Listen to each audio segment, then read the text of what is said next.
جوابیه شبهه ششم، استنباط اشتباه سخنران محترم جمعه عاقلا و مؤلف جزوه طرح 4000 مسئله دینی طبق مذهب حنفی از مصادر فقهی مذهب حنفی و اقوال فقهای حنفی در مورد نخوردن طعام میت.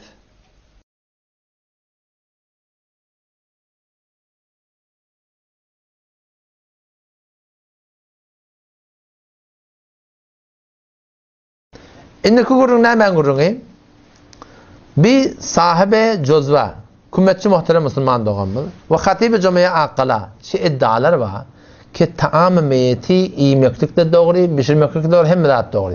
Yöne onun bunun öyletmeklik doğru deyip de hatibi camiye akala. Onun hadi ibaret getiriptir. Tada yani hatibi camiye ferşel besto ferşel bost öyle dan sabit edecek ol bilmeyen ferşel besti bilmeyen daş teoriye vermeliler dediği hemtayları paylamak doğru de. Ferşel bost dediği bilmeyen ver harcı etmeyen doğru da. Müslüman doğru tendemen tağazam şey. Tenşi ediyen istidlalını Hanefi mezhebin kitaplarına getirdi bir de koy. Bir de gören adamı de. Belki bir gören nedir? Ten muhtemelen tağazamlı şey. Getir şunu işi nerede getirdi Müslüman doğru. Men fukahalın ibaratlarını okuyayım Müslüman doğru. Kulak as şuna. Hanefi mezhebin fukahaları şun hakkında ne kadar fetva veriptirler ki taam meyiti yemeklik doğru der Müslümanlar. Ne rakam o da? Abdurreşid Bukhari rahmetullahi aleyh mutavaffay 542 qarn şişimin adamdı. Ve la yubahu ittikadu ziyafe inde 3 eyyam. Toy tutmaklık şu 3 gün ayetmen beryenip Müslüman şu doğru da. O ne deyip? Liyenne ziyafe yuttakadu inde surur.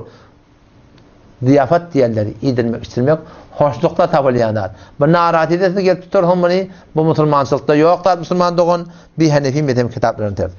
Fetavai Gazi Khan'da da El-Hadr vel-İbaha'da Çap-ı Mısır'da geliyor. Ve yukrahu ittikadu ziyafe fi eyyâbil musibe. Musibet kulları ziyafet adamlara vermeklik şöyle mekruh ediptir. Yani haram hükmüne liannaha eyyâmu teessufin fela yeniqu biha ma yekun lis-surur. Onu vada diye şidiye hoşluk vattaşı ilgilensinler. Ve ittikada ta'amen lil-fuqara kanu hasan vada. Eğer fakirlere bir taami pişirilse kavdi ve dikkat et vada ziyafet doğru edipti. Ziyafet doğru da tadaka gariplere pişirilse doğru. Ziyafette ne var? Çağırmak var. Ziyafetin ödene var tarihi var. Ziyafette içmeklik var. Ziyafette bir tedarik var Müslüman doğun. Ama şu kitapta ki ziyafet doğru da edip dura. Ama şu da tadaka doğru deyip ki tadakada ne var? Tadakada eltip vermek var. Tadakada etmeklik var. Sen kişi ve selam nimetine edameli. Tadaka bilen ziyafetin bir farkı var. Ziyafette ibahat var. Ne için ite iyameli? Alkıtçıkta otaş bayaş soramalı. Ama sadakada ne ama? Sadakada temlik var.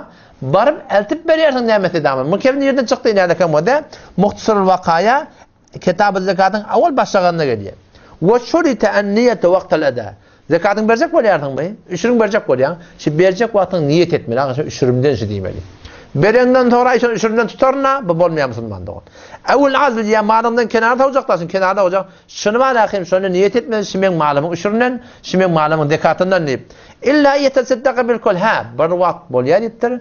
Kesin şu taada niyet etmek gerekiyor. Haçan harmanın şu duruşunu sadaka verecek. Ya malın şu duruşunu sadaka verecek.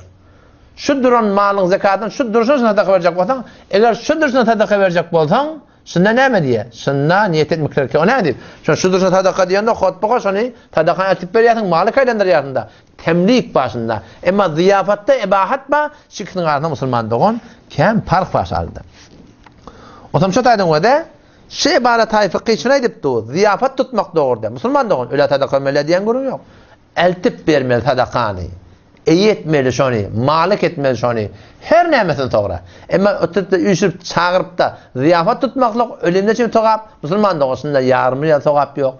Belki iyiyin ne günahkar, iyidirin ne günahkar Müslüman doğun. Allame Zeyden rahmetullahi aleyh Tebinül Hakayık'ta basaten mutevaffe hafsede çerise karnı haştımın adam tavu. Vehhabiyet tehabiyetini uçadıran adam bula.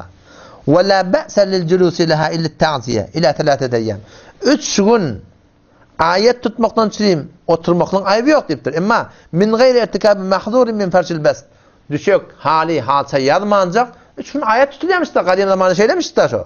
Ve la at'ime ta'am da min ehlil meyyit. Buladatta bolmalılar liannaha tuttakıdı inde surur. hoşlukla tutulyanlar diye. O da işte bizim kadimi ulamalarımız var akım. Kadim zamanı ayet yani bir oturulamıştık. Bir çörek, börcek, börek burada tağımcığını dağıtıp Türk demiş. Hatta şunu yutmadımış Müslüman doğan. Şey esa ayet tutmadı yerler. Şey bu hüküm bir de öde aramında bir tertip kurdu. O gelmeli, iymeli, içmeli. Şu form dökan, taçan. Kur'an okuymalı. Kur'an kim okuyanı birine girde çık ne böyle demişsin. Bes geliyerdin. İmanlı olsun, iyi dilirsin, Allah Teala'nın avını Türk etmeli. Kur'an okuymadı, yok şimdi Müslüman doğan. Bir yerden de öğrendi arkadaşlar. Biz Türkmen Müslümanlar sadece Kur'an okuyanda ne yapmayıp ba, namaz okuyanda ne yapmayıp ba, ayrı şey. Hanefi mezhebin kitabında yok. Peygamber ayettir, men amile amelen feleyse aleyhi emre fehureddun. Her kim bir işette bizim desurumu diyor. Şu merdut da hatta şeriate vara etmeli. O da salam vermek 14 yerde doğru diye. Radül Muhtar'da geliyor. Salam vermek kavdat ki. Kur'an okumak kavdat değil mi? Namaz okumak kavdat değil mi? Namaz okuyacak mısın namazda bir şerait var. Namaz aydıl şeyle okuymalı. Tadaka verecek mısın tadaka bir şerait var. Şu aydıl şeyle var. Tadaka vermeli. Ondan sonra da var akım. İnayla kemtin Kur'an okumada ne yapmak var? Kur'an'la Allah'ın aydanını var okuymalı. Allah'ın aydan yerini okuymalı. Salam kavdat değil mi?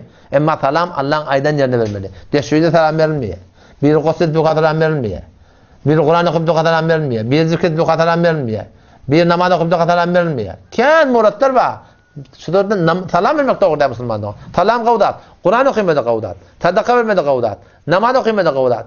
Kur'anlık sormadı kavdat. Ama şun hemmeti ne mi? Şeriatın aydınlığı var. Yani ki o da işe oturvacı bir aradaydı ne mi diye. Cemaatle okuyatsa. Hop. Kalan 11 ayın içinde bir gün ay adamda gelin şu aradan yattaydığında. Cemaat okuyduğunda bolar mı şey? Bolmayan da yani Peygamber şeytnettir. Sahabelerden sabit deş. Yatan adayım bilaleken akşam 3 rekatta şimdi 4 rekat okuyacak bolmaz mı? Bolmayan yani namaz kavdat ki. Ne ettir şimdi? Peygamber'e terk ettir. Başka eden şey yok. Namaz kavdat da şu şey değil mi? Kur'an okumak kavdat değil mi? Kavdat. Peşte Peygamber okuymaktır. Sen Peygamberden tuhafırak mı? Sen Peygamberden tağvarrak mı? Ne yapamaktır şey? Ardından dörende hatta. Ondan sonra Evrazik geliyor. Fetavai Bezaziye Allame Karderi rahmetullahi aleyh. Bu da karne Nuhum'un adamı. Ve yukra ittikad-ı ziyafe telatete eyyam ve akluha lienne meşru'atun lisurur. Bisilmekte mekruh tehrimi ve şimdi yemekte mekruh tehrimi haramı hükmünne. Ve yukra ittikad-ı ta'am fil yevmil evvel ve thalithu ve ba'dal isbu vel a'yad ve naqlu ta'am ilal kabri fil mevasim. Ve mekruhun avval khunne, işlencunne, yedlencunne sonra Müslüman doğun. Şundan hemen mekruh tehrimi deyip bizim ulamalarımız şunu yazıp koyuptur. Ondan sonra da diye ve de bir sürü celiseler var çevrelerde. Hatm okuyatip iş elde öyle tufraya diyorlar Müslüman da ne Hanefi mezhebin kitabı şey ve cem'us sulaha vel qurra lil hatm ev li qiraati suretul en'am ev ihlas fel hasil en ittikad ta'min li qiraatil Kur'an li ajli akl yukrahu. Şunda da orta Eyüp'te taam pişirmeklik qarilere biz verecek falan edecek Müslüman da sevap diyen de Allah'ın aydan olmalı. Peygamber'in aydan adı olmalı. Hanefi mezhep Kur'an hadisi malakın fuqahalar şunu yarıp düdün adı olmalı. Yönü ödeyanından ödün aydanın burada Müslüman doğan olmaya. Camarımız Kosani mutavaffai 956. Bu da karne dehamın adamdı. Bu da sana ihtiyaç fetavaya adam girdi de şova. Allame Şamil rahmetullahi aleyh. Şehemme tamam fuqaha Hanefi mezhep ve gayri Hanefi mezhep 4 mezhepte de Müslüman doğan. Şibir mekruhe tehrimi kullen bir doğru da ateşi. O tamam. Şulan mukabilinde. Gelip o da inan açın o da. Beray mekruh danıştığının taamaz ehl-i meyyit hiç delil-i şer'iniz. Bir in hem Hanefi mezhebin fuqahalar yazı koyuptur. Bula hisatte adamı. Hizapte adamı.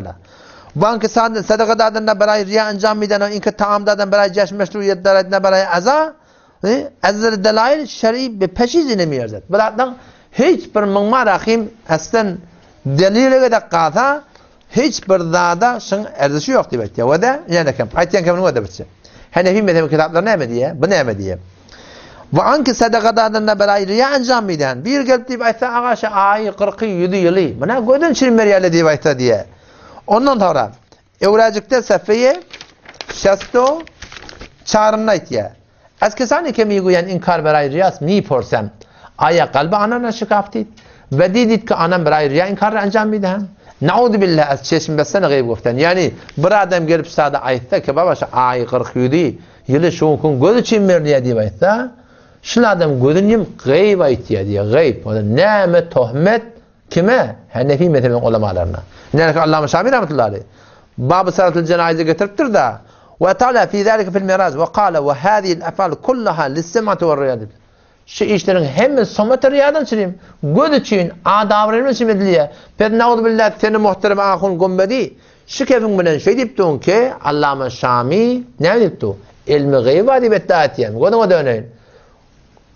Ne mi diyar yankıbır hakvan ahim. Çizi ki ayanas şehadet be beyanat. Şun kuştulan ayetler var. Fakir yüzü galip veriyor baba. Göde galip veriyor. Utanıp veriyor. Ölüsün tilimiye diyecek olan mümbür adamlar ahim. On başına kefayet ya Müslüman doğru. O ham tensin mukabalında gelip de var ahim. Aytmaklığın ki nauzu billah. Azzere delail-i şer'i Hanefi mezhebinin aytyan fuqahaların aytyan kibler şer'i bir peşizine mi erzat? Bağın Allah Teala'nın hidayet etsin. Şu bir edebi kefen ne görünüyor? Bir acip bir dağıtçı. Acip bir dağıtçı o da Hanefi mezhebinin fuqahaları bir yerik, siz bir yerik. Kadim Türkmen ulamalar bir yerik, siz bir yerik. Burada bu da kadim yolu geçecek bolyarlar bula. Bilmeyen bula, bizim buna başımızda bir afet mi bula? Bilmeyen bula, Hudaydan ümidi adam bula. Bilmeyen yine burada Müslüman doğun. Sizin alıp barayan yolunda orada. Hanefi mezhebin kavara sizin ki mutasifane Müslüman doğun orada. O zaman şu taydan malakayım, size gerekli ki tövbe etmeli. Siz tövbe edin şu aytyan kebirlerine, şu CD'den uğrayardın, seni keşfon kitap yattı, Hanefi mezhebin khilafına fetva veriyordun. Siz çından tövbe etmeli Müslüman doğun. Allah Teala bizim hem cemine tevfik versin.